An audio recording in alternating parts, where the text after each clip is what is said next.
பரிசுத்த வாழ்க்கை, பரிசுத்த வாழ்க்கையில் வளரணும். பரிசுத்த வாழ்க்கையில் வளரணும்னா ஆண்டவருடைய கரத்தை அவங்க பார்க்க முடியாதுல்ல. அப்போ எது பரிசுத்தம் எது பரிசுத்தம் இல்லை.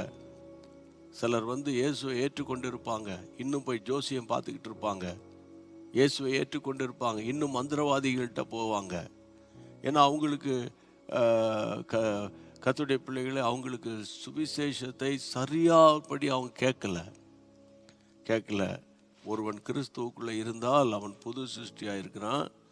பழையவைகள் பழைய காரியங்கள் எல்லாம் ஒழிந்து போயின, எல்லாமே புதிதாயின அப்படின்னு தானே நம்ம படிக்கிறோம். அப்போ ஆமாம், சடங்காச்சாரம் இந்த பார்த்தீங்கன்னா ரட்சிக்கப்பட்ட வீடுகள்லையே இது நடக்குது. அப்போ அவங்க அந்த பழைய ட்ரெடிஷனை விடலை, பழைய அந்த சடங்காச்சாரத்தை சம்பிரதாயங்களை விடலை.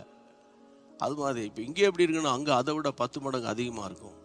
அந்த மாதிரி நாட்களில் அவங்களோட கூட போய் மிங்கிள் ஆயிடுவாங்க. ஆனால் பைபிள் என்ன படிக்கிறோம்? விசுவாசிக்கும் அவிசுவாசிக்கும் சம்பந்தம் இல்லை. அப்போ நான் சொல்கிறது 100க்கு 100% உண்மையான இந்த எல்லாருமே அப்படி இருக்கிறாங்க நான் சொல்லலை. ஆனால் கர்த்தருடைய பிள்ளைகளை 100க்கு 80% ஓகேயா இருந்து 20% அடி வாங்கினாலும் அது வேதனை தானே.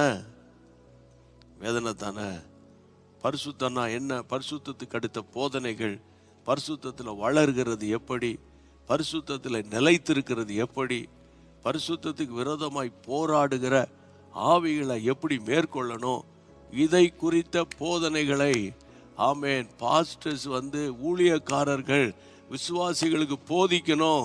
அதற்குரிய கிருபையை ஆண்டவர் தரணும்.